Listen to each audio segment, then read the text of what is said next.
사사기서에 등장하는 모든 사사들은 모두 특별하고 완전한 사람들이 아닙니다. 하나같이 우리와 다를 바 없는 연약한 사람들입니다. 그러나 연약하고 부족하고 약점이 많은 사람이다 할지라도 하나님의 손에 붙들렸을 때는 한 민족을 구원하는 위대한 사사가 됩니다. 우리도 참 부족함과 연약함들이 너무나 많이 있습니다. 그러나 우리가 오늘 이 사사기서의 에우스의 말씀을 통해서 우리의 부족함만을 바라보는 그러한 시각이 아니라 하나님의 크신 능력에 더욱더 집중할 수 있는 우리 모두가 될 수 있기를 예수님 이름으로 축복합니다. 이스라엘은 사사 운니엘의 구원 사역으로 40년 동안이나 평안한 세월을 보내지만 또다시 여호와 앞에 악을 행하기 시작했습니다. 우리 오늘 본문 사사기서 3장 11절부터 12절 말씀 함께 읽어보도록 하겠습니다. 그 땅이 평온한 지 40년에 그나스의 아들 운니엘이 죽었더라. 이스라엘 자손이 또 여호와의 목전에 악을 행하니라. 이스라엘 자손이 여호와의 목전에 악을 행함으로 여호와께서 모압 왕 에글론을 강성하게 하사 그들을 대적하게 하시매. 아멘. 이스라엘 백성들은 사사 운니엘이 죽자마자 또다시 하나님의 은혜를 망각하고 마치 기다렸다는 듯이 악을 행하기 시작했습니다. 자, 오늘 본문을 잘 살펴보시면 여호와 하나님 앞에서 악을 행했다. 이 말씀을 2번이나 반복을 하면서 이스라엘의 악한 불순종의 모습들을 오늘 성경은 강조를 하고 있습니다. 이 사사시대의 반복적인 패턴은 오늘날 우리 신앙생활의 모습들과 굉장히 유사한 면들이 많이 있습니다. 우리도 삶이 평안할 때 하나님의 은혜들을 당연히 여기고 또다시 죄악으로 돌아가는 본성을 가지고 있습니다. 삶 속에서 어려움이 찾아오면 잠시 우리가 하나님께 돌아오지만 그 어려움이 해결되면 또다시 하나님을 외면하고 자기 뜻대로 살아가는 우리들의 모습들을 발견할 때가 굉장히 많이 있습니다. 이것이 인간의 본연의 실상이요 우리의 자화상들입니다. 어렵고 힘들 때만 하나님께로 돌아오는 얄팍한 우리들의 모습들, 또 평안하면 내가 다시 주인이 되어서 불순종으로 되돌아가는 모습들, 참으로 우리의 마음과 생각들이 한결같지 않을 때가 굉장히 많이 있다는 것이죠. 하나님께서는 우리 신앙을 2가지 모습으로 테스트를 하십니다. 첫째로 우리 인생 가운데 고난을 만났을 때 우리 신앙의 태도를 먼저 살펴보시는 것입니다. 고난을 만났을 때 그 사람의 신앙의 진위 여부가 발견이 되는 것입니다. 자, 이 첫 번째 고난의 테스트를 잘 통과했습니다. 이 첫 번째 고난의 테스트를 잘 통과했더라도 하나님의 테스트가 끝이 아닙니다. 2번째 하나님의 이 테스트가 남겨져 있다는 것이죠. 바로 이 2번째 테스트는 우리 삶이 평안하고 우리 삶이 안식에 거할 때 우리 신앙을 테스트하시는 하나님이십니다. 정말 우리 신앙이 깨어야 할 때가 언제일까요? 바로 고난의 때가 아니라 평안할 때인 것입니다. 누구나 다 고난을 만나면 하나님을 찾게 됩니다. 누구나 다 어려움을 만나면 기도를 하게 되지요. 그러나 우리 삶에 평안과 안식이 주어졌을 때 한결같이 하나님에 대한 목마름의 신실함을 유지할 수 있느냐가 우리 신앙의 굉장히 중요한 요소라는 것입니다. 자, 우리는 평안할 때 하나님의 은혜를 망각할 때가 굉장히 많이 있죠. 또 평안할 때 하나님에 대한 갈급함이 사라지기가 너무나 쉽습니다. 우리는 평안할 때 하나님의 뜻보다 내 뜻대로 살아가고자 하는 교만이 내 마음 가운데 찾아오기 시작합니다. 사울도 왕이 되기 전에 아주 겸손한 청년이었습니다. 그러나 사울이 왕이 되고 형통하기 시작하자 하나님의 말씀에 불순종한 사람이 되기 시작합니다. 또 솔로몬도 부귀영화가 넘쳐서 태평성대를 이루고 살아갈 때 하나님의 은혜를 망각하고 하나님의 은혜를 떠나게 되는 모습들을 우리가 발견할 수 있습니다. 내 삶에 평안이 찾아올 때, 내 삶에 안식이 찾아올 때 우리는 더욱더 근신하고 깨어서 우리의 신앙을 살펴볼 수 있어야 된다는 것이죠. 내 안에 하나님에 대한 갈급함을 유지하고 있는가? 내가 하나님의 은혜에 대한 사모함이 계속해서 이어지고 있는가? 내가 주인 되어 살아가는 삶은 아닌가? 또 내가 예배의 자리와 모든 기도의 자리를 멀리하고 있지를 않은가? 이 평안할 때가 고난의 때보다 더 영적으로 예민해져야 되는 시기라는 것입니다. 자, 우리 주위의 축복의 자리에서 하나님의 은혜를 망각하고 이 축복의 자리가 하나님을 떠나는 저주의 자리로 바뀐 사람들이 우리 주위에 허다합니다. 우리의 삶이 평안할 때, 우리의 삶에 안식이 주어질 때 더 깨어 있어야겠고, 더 감사해야겠고, 더 나를 되돌아볼 수 있는 신앙을 소유하시길 바랍니다. 자, 혹시라도 이 평안과 안식의 일상에서 방심하고 나태하고 안주해서 하나님을 잃어버린 우리 성도님들이 있다면 내 영혼에 먼저 경종을 울리시고 금식함으로 하나님을 다시 찾으셔야 됩니다. 우리 마태복음 9장 15절 말씀에 신랑을 빼앗길 때 금식할지니라 라고 하는 예수님의 말씀이 있습니다. 내 안에 그리스도가 나타나지 않을 때 우리 성도님들 기도하고 금식하셔야 됩니다. 내 안에 주님께서 말씀하시지 않을 때, 내 안에 간절한 주님의 사랑이 느껴지지 않을 때, 내 안에 그리스도께서 일하시지 않을 때, 우리 성도님들 평안할 때라도 내 삶 속에서 안식이 있을지라도 금식을 하셔야 됩니다. 사실 영적으로 고난을 당할 때보다 평안과 안식이 내 삶에 주어졌을 때 우리 신앙의 위기의 때라는 사실을 반드시 명심하시길 바랍니다. 평안할 때 하나님의 은혜를 망각하고 하나님을 떠난 이스라엘 백성들에게 하나님은 징계를 내리십니다. 우리 오늘 본 말씀 사사기서 3장 13절부터 14절 말씀 함께 읽어보도록 하겠습니다. 에글론이 암몬과 아말렉 자손을 모아가지고 와서 이스라엘을 쳐서 종려나무 성읍을 점령한지라. 이에 이스라엘 자손이 모압 왕 에글론을 18해 동안 섬기니라. 아멘. 하나님의 백성들의 죄는 늘 하나님의 징계를 촉구합니다. 하나님의 징계는 하나님의 백성들에게 직접 어떤 벌을 가하시는 그러한 징계가 아니라 주변의 원수들을 강성하게 하심으로 이스라엘 백성들을 늘 깨우치고 돌이키는 방법을 하나님은 사용하십니다. 하나님은 오늘 본문에 보니까 모압 왕 에글론과 그 동맹국들을 강성하게 하십니다. 그리고 하나님께서는 모압과 그 동맹국들에게 18년 동안이나 이스라엘 백성들이 억압과 착취를 당하도록 징계를 하시는 장면을 우리는 살펴볼 수 있습니다. 자, 이 시간은 메소포타미아 구산 리사다임 왕을 섬긴 8년의 기간보다 2배 이상 길어진 압제와 고통의 시간이었습니다. 자, 이스라엘의 악함이 강해지면 강해질수록 무엇도 강해질까요? 바로 하나님의 징계 수위도 계속해서 강해지고 있다는 것을 우리가 발견할 수 있습니다. 형벌에는 면역이 생기기 때문에, 형벌에는 관성이 생기기 때문에 더 악해지는 이스라엘 백성을 하나님은 회개시키기 위해서 하나님의 형벌의 기간은 더 길어질 수밖에 없고 징계의 강도는 더 높아질 수밖에 없는 것입니다. 자, 이스라엘에게 이 압제의 시간들은 정신적으로 아주 큰 충격의 사건들의 시간이었습니다. 자, 이스라엘을 압제한 모압은 어떤 나라였습니까? 아브라함의 조카 롯과 이 첫째 딸이 근친상간으로 낳은 아들이 모압입니다.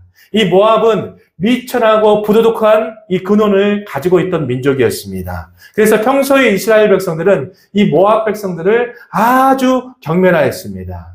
또 모압은 이스라엘 백성들이 출애굽했을 때 이스라엘 민족들이 가나안 땅으로 들어가는 것을 두려워했던 민족이었습니다. 주수를 통해서 이스라엘을 저주하려는 시도를 했지만 오히려 하나님에 의해서 이 저주가 축복으로 바뀐 사건들도 우리 성도님들이 잘 기억하고 계실 것입니다. 자, 모압을 도운 또 암몬이라는 나라는 어떤 나라였습니까? 암몬도 모압과 형제 사이로 똑같이 아브라함의 조카 롯과 그 둘째 딸이 근친상간으로 낳은 아들입니다. 암몬 족속은 가나안 땅에 이스라엘 백성들이 입성했을 때 암몬 족속을 공격하지 말라는 하나님의 자비에도 불구하고 이 모압과 연합해서 이스라엘 백성들을 비방한 민족이 암몬이라는 이 족속이었습니다. 자, 하나님께서는 이 모압과 암몬 족속에 대해서 이렇게 말씀을 하셨습니다. 우리 신명기서 23장 3절 말씀 함께 읽어보도록 하겠습니다. 암몬 사람과 모압 사람은 여호와의 총회에 들어오지 못하느니 그들에게 속한 자는 10대뿐 아니라 영원히 여호와의 총회에 들어오지 못하리라. 아멘. 이 모압과 암몬 족속은 이스라엘 백성들의 친족이지만 여호와의 총회에 들어오지 못하게 하는 민족들로서 이스라엘 백성들이 평상시에 정말로 멸시했던 민족들이었습니다.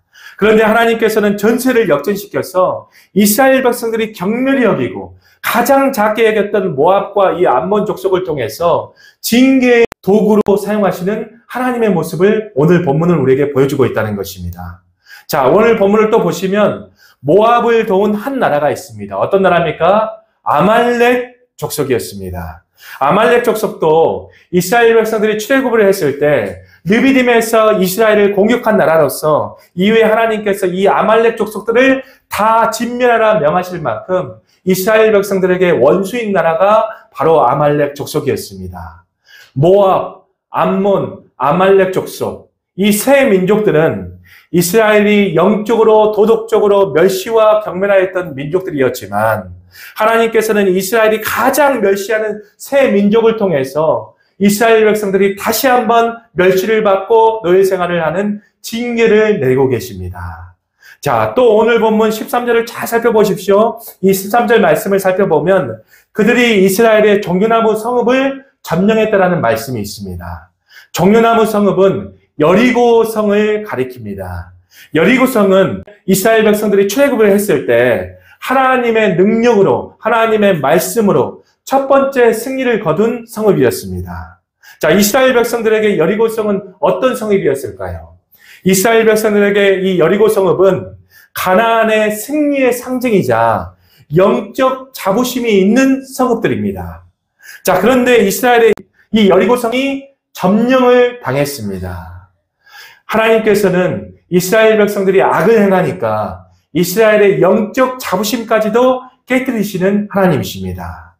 자, 하나님께서는 하나님의 자녀들이 악을 행하고 회개하지 않는다라면 악인이다 할지라도 하나님의 자녀들을 위한 징계의 도구로 사용하시는 하나님이심을 우리가 오늘 본문을 통해서 잘 알 수가 있는 것입니다.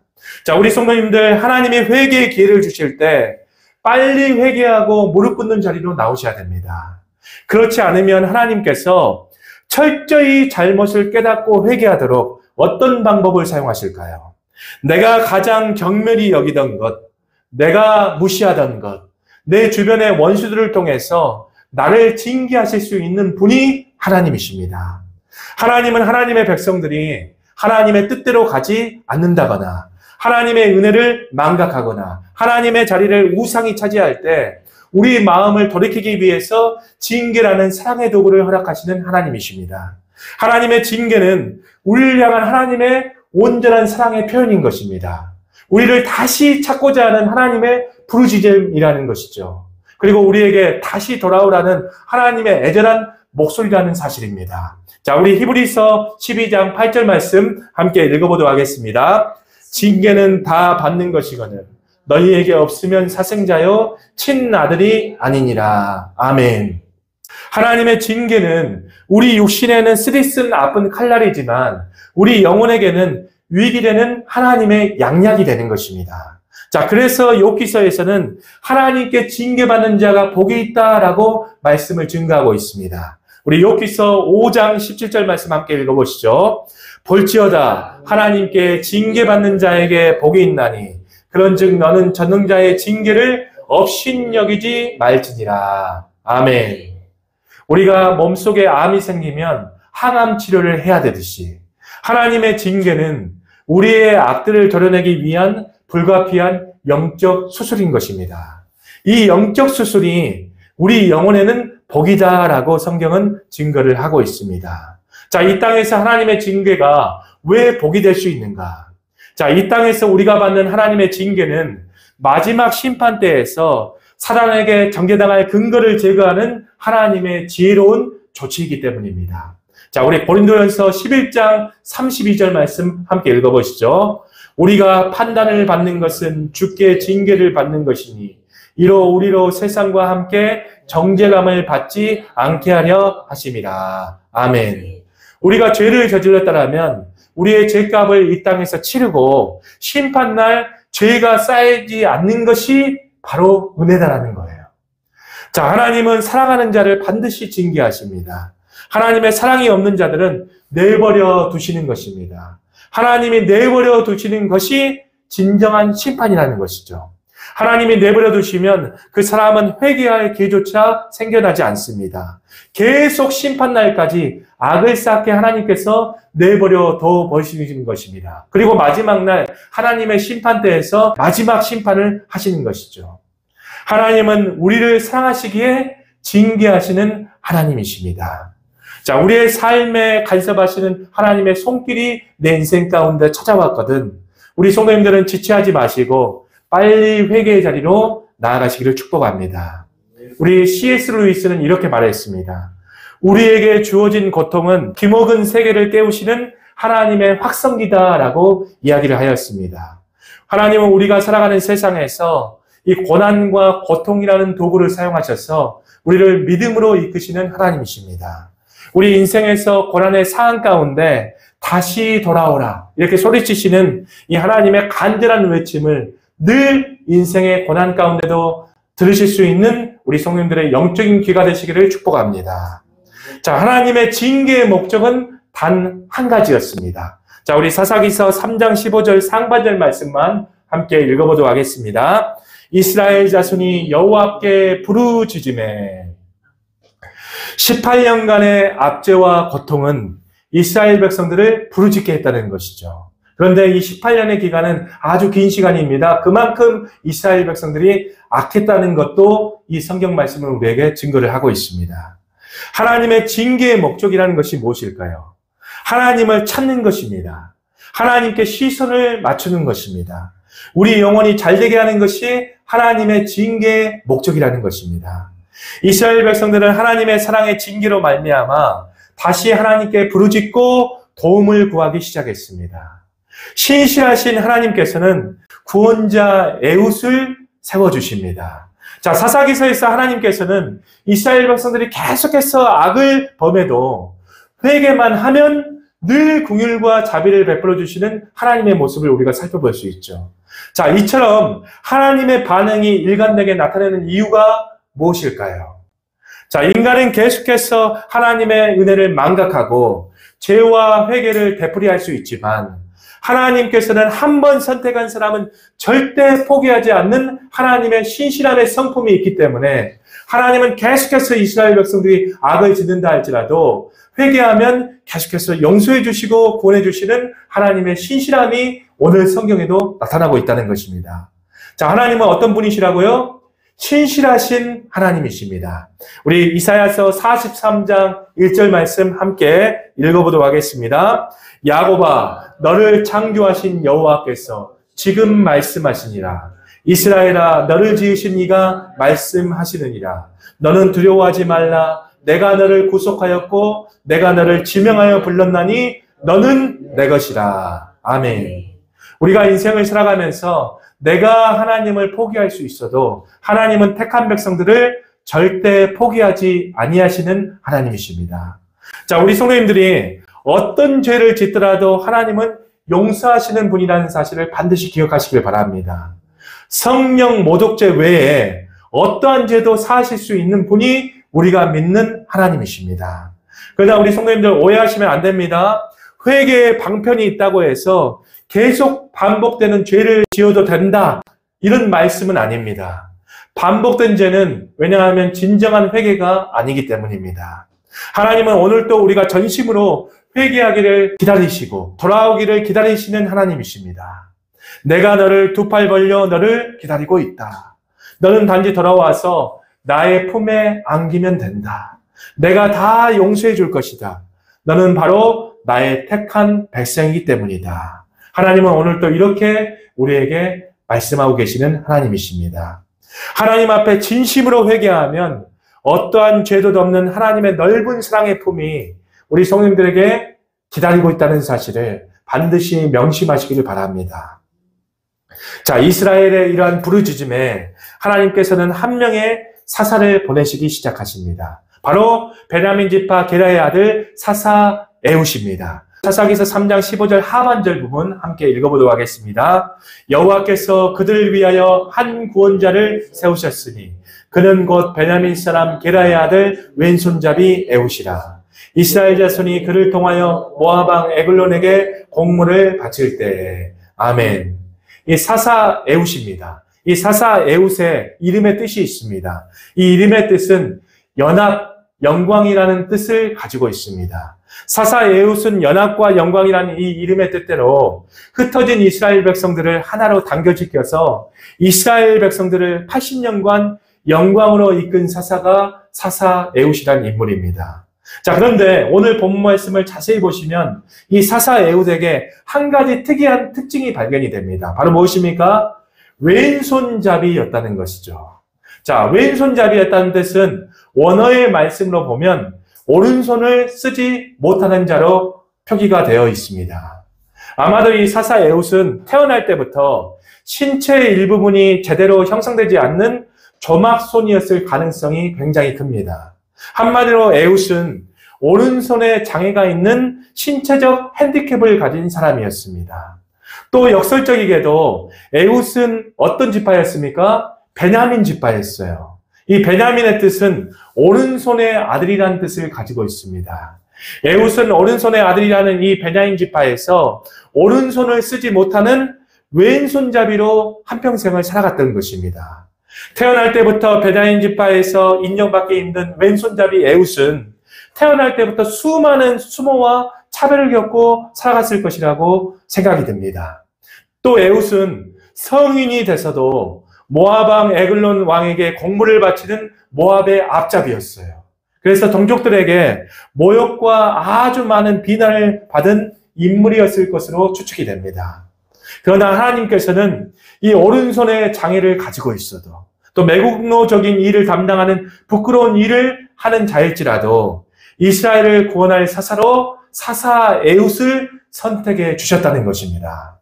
자, 사사로 선택된 에웃은 우리 모두의 예상을 깬 하나님의 선택이셨습니다. 에웃 이전의 첫 번째 사사는 누구였습니까? 우리가 지난번에 살펴봤죠? 사사 운니엘이었습니다. 자, 사사 운니엘은 영적 엘리트였죠. 사사 운니엘은 가장 좋은 유다 지파 소속이었죠. 또 믿음의 사람 갈렙의 조카이자 사위였습니다. 또 가나안 정복 전쟁에 유일하게 참여한 사사가 바로 운니엘이었습니다. 하나님은 이런 온전한 사람도 쓰시는 하나님이시지만 하나님은 오늘 두 번째 사사인 우리가 에웃을 살펴봤을 때 치명적인 약점을 가진 사람도 사용하시는 하나님이십니다. 우리는 이 사건을 통해서 문제 있는 사람을 들어서서 문제를 해결하시는 하나님, 또 약한 자를 들어서서 강한 자를 부끄럽게 하시는 하나님, 하나님의 일을 하기에 심각한 결격 사유가 하나님의 일을 하기에 가장 적합한 도구로 사용될 수 있다는 사실을 반드시 우리 성님들이 기억하셔야 될 줄 믿습니다. 하나님은 우리를 사용하실 때 우리의 약함을 들어 사용하시는 하나님이십니다. 보통 사람들은 자신의 약점에 치중할 때가 굉장히 많이 있습니다. 아, 나는 할 수 없다. 나는 부족하다. 나는 능력이 없어서 못한다. 이렇게 말들을 하곤 합니다. 그러나 하나님은 에웃의 어떤 약점, 오른손에 주목하신 것이 아니라 능숙한 에웃의 왼손에 주목하시는 하나님이셨습니다. 에웃의 오른손은 장애로 묶여 있었어도 하나님의 능력의 손은 절대 묶여 있지 않았다는 사실입니다.